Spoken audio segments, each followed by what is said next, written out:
Hi everyone and welcome back to another Monday guide.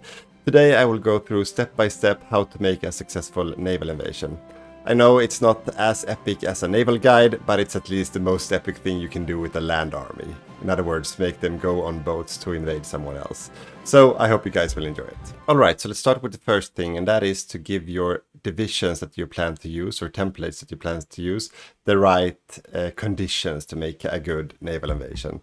And if we talk about infantry divisions, or it could be of course Amtraks or amphibious tanks as well, but the first thing that you want to do is you want to give your divisions this little guy, the Pioneer Support Company. And you'll find it under the Special Forces Doctrines, under Marines, and then you go on the right side, you have Shore Parties. And this is where you give your divisions 25% attack and 15% defense. And defense in this case is not what it sounds like, it's actually breakthrough when you do the naval invasion. So breakthrough is very, very important as well. And I think one thing that many don't think about, myself included when I first saw this, is that you can actually give this support company to any kind of template. So giving it to a regular infantry division like this also gives them a nice buff here, as you can see. Oh, let's move it a little bit up so you can see it. Down here to the right on the division template. So it's not only for the Marines, but also for any kind of division. And then also, I would also recommend, it's not as important, but tip of the spear if you go Grand Battle Plan, as it gives you some supply grace once you land, depending on how you want to do the landing. Alright, so the second thing you want to do for a successful naval invasion is to use your air force in a two-step thing. The first thing you want to do is to make sure that you bomb any kind of coastal force where you want to invade, because that can be a real headache if you want to take a harbor. So in this case, I want to make a naval invasion here in Cherbourg in France. And I have 400 tactical bombers that I want to use. So what I do is I take strategic bombing, I right click here, but then I make them focus on the coastal forts. And then I on pause and see if we can bomb that coastal fort a little bit. Oh, let's see here. So see, it's a level 3 coastal fort, and that's gonna be damaged real soon from our, yeah, it's gonna start working up here. So that's the first thing. The second thing I want to do with my air force is that I want to take my fighter planes to give myself some air cover, and then I want to have close air support as well where I invade. It's twofold for this, and we've made several guides on how to use your air force and what kind of buffs it gives you, but basically the close air support gives you air support on your attack stats on your divisions while you do the landing. But it also gives ground attack and actual damage to the defending units. So it's a two kind of buff thing. And then both the close air support and your fighters give a debuff to the enemy divisions for air superiority.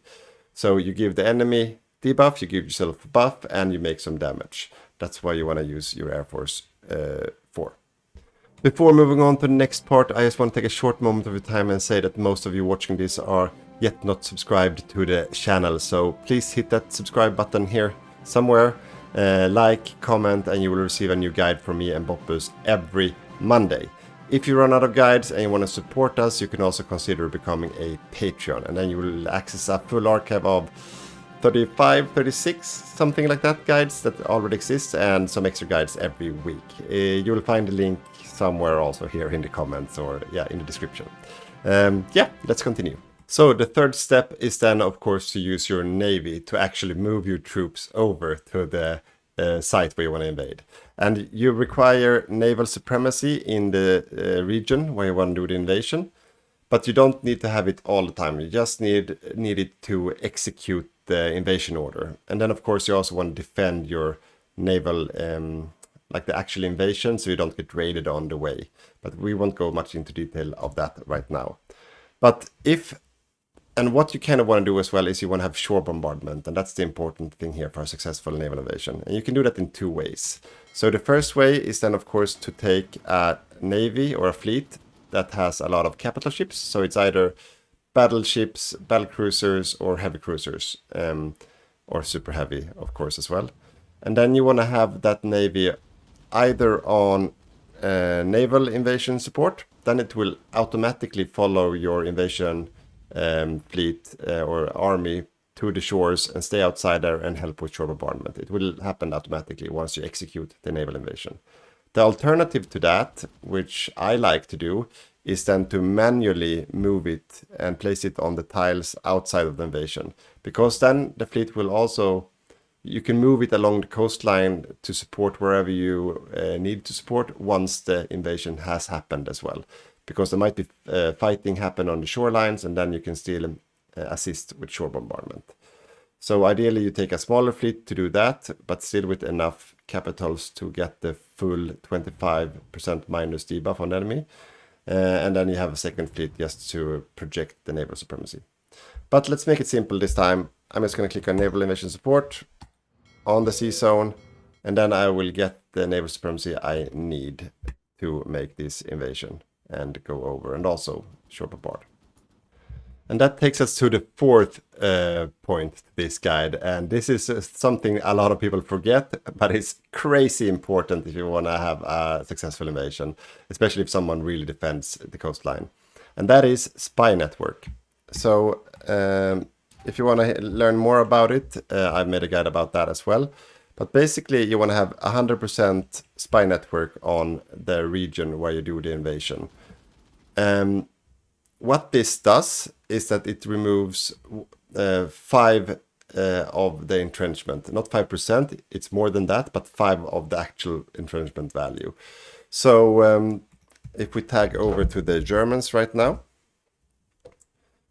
we can have a look at any unit on the coastline here. And then if we hover the entrenchment, you see it's only a 7% buff on entrenchment, because it has a base value of 5, and then it has -5, and then the template gives plus 3.8. So that -5 comes from our intel. And what's also good, if you play multiplayer, you can ask one of your allies to do the same thing, and it will stack. So then you have -10%. So this is a very critical thing to do before invading.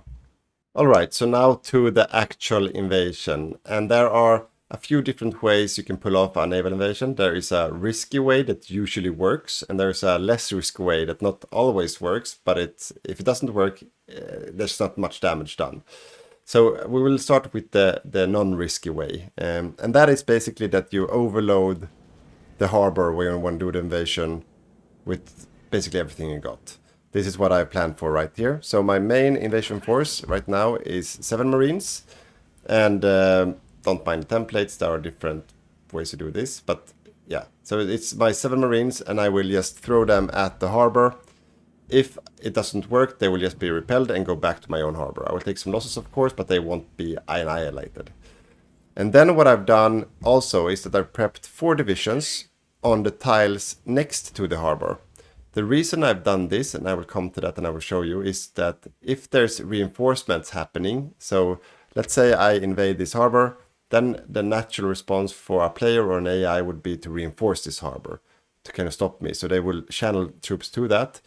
If I then invade the tiles behind this, then I will stop the reinforcements from actually assisting the harbor. But what you don't want to do is that you don't want to trigger, and that's why I split it up on 2 different invasions. You don't want to trigger the second invasion too early before you see if the first one is going to work out. So you want to move the first one first, look at the bubbles. If it looks green, then click on the second one, because then you want to make sure it stays green. So let's do it. I'm gonna unpause. This invasion goes. You see my fleet follows, so it supports for the naval invasion. And there we go. Now I'm gonna pause. It's green, 70% green. This means that if nothing else happens now, I will most likely win this naval invasion and take the harbor unless they reinforce it. So this is where I click on the second one. And now they go to make sure no one reinforces this invasion or this defense. And there we go. They will land on each sides. So these are the more crappy units. And what I do now is that I take these units, or at least one unit from each side, and then I reinforce this battle as well. Because what happens when I do that is that I broaden the combat width, and all my Marines invading will actually join the fight. So right now you can see I have 2 Marines in reserve, and the combat width is 80. But if I unpause now, you see that the combat width goes up to 160 because I attacked it from more angles. So that makes the actual naval invasion much stronger as well, and they will all reinforce into the battle and take the harbor. So that's the most common way to do it. That you because if I wouldn't be able to go through the defense at the first point, if it would be completely red, then I wouldn't throw in the second invasion either, probably. Then I would just make sure that I have a stronger main invasion force, and then I would try later. So that's the main way to do it. The second way to do it is that I would then do it completely the other way around. I would use my main force to land on the sides, and then I would attack the harbor from the sides with my main naval invasion force, and then I would just have something crappy to throw at the actual invasion. So actually this inverted. That's usually more successful, and you see in many multiplayer games people just landing on the sides where it's undefended with tank divisions that doesn't need amphibious, because then they land, they have a supply grace for a very short period of time, take the harbor, and then they will get the supplies. So that's a more ballsy move, but it usually works unless someone is quick to reinforce it or they run into a stop for some reason.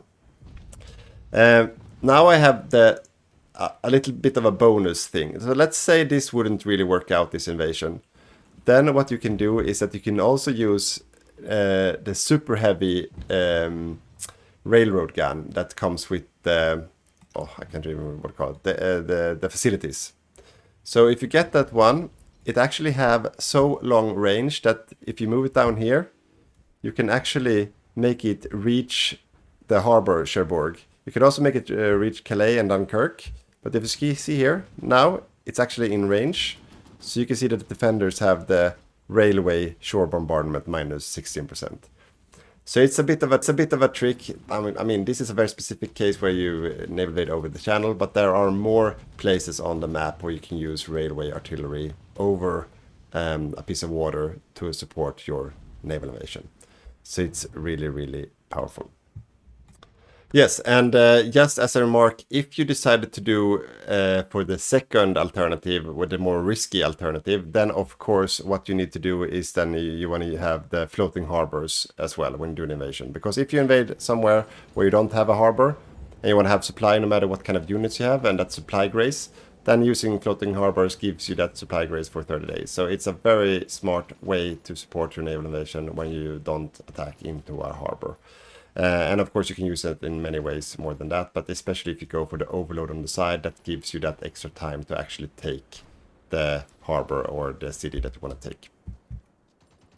That was everything I had to share with you guys today. I hope you liked this guide, even though it wasn't as mechanic heavy as I usually make these guides. If you want to know more about the actual naval invasion battle per se, all the debuffs and buffs, all of that has been covered in previous guides that we made. We made guides about the ground support, the ground attack, the air superiority.